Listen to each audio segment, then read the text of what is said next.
c'est un fonds d'investissement, donc on fait du capital risque. Le postulat de départ d'un fonds d'investissement comme Start, c'est pallier à un problème qui est l'accès au financement des industries culturelles et créatives. L'outil principal traditionnel qu'est la banque a beaucoup de mal à identifier les besoins financiers de ce genre de milieu et d'activités, surtout des activités où il y a énormément de création, des actifs incorporels, immatériels. Le fonds est utilisé soit sous forme de prêt ou de prise de participation au capital de sociétés des industries culturelles et créatives. Ça nous a permis de passer de 8 personnes à 25 en un an et de pouvoir faire des investissements dans des produits à nous et de commencer vraiment à créer vraiment la marque Fishing Cactus, quoi. Récemment, on a ouvert un pop-up store à Paris. L'argent de Start a en partie permis de créer ce pop-up store concentré sur ma marque.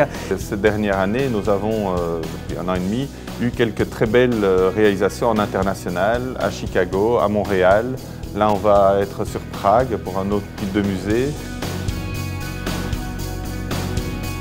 Les industries culturelles et créatives, c'est une pieuvre d'activités très diverses.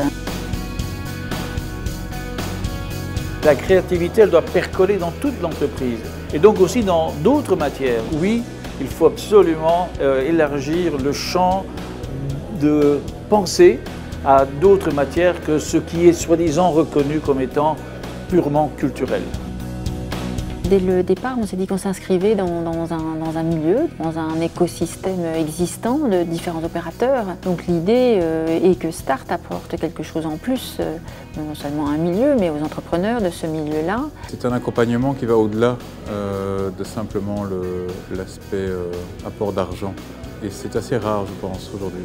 C'est un peu plus qu'une banque. On ne se fait pas inviter par une banque pour rencontrer des investisseurs de la région, différents collègues ou confrères qui travaillent dans le secteur créatif. La plus-value à court et à long terme de structures comme Start est clairement l'émulation. L'émulation culturelle, l'émulation économique.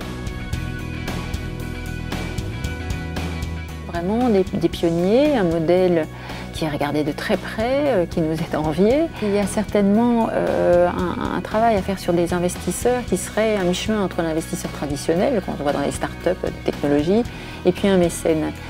C'est-à-dire que ce seraient des investisseurs qui atteindraient une rentabilité peut-être différente, c'est-à-dire qu'ils seraient un peu plus patients aussi pour l'avoir sur un temps plus long en matière de return. Et puis il faut une dose de passion aussi dans ces métiers-là. C'est la marche pour aller plus loin. C'est une bouffée d'air qui permet vraiment de grandir. C'était notre chance et on l'a saisi.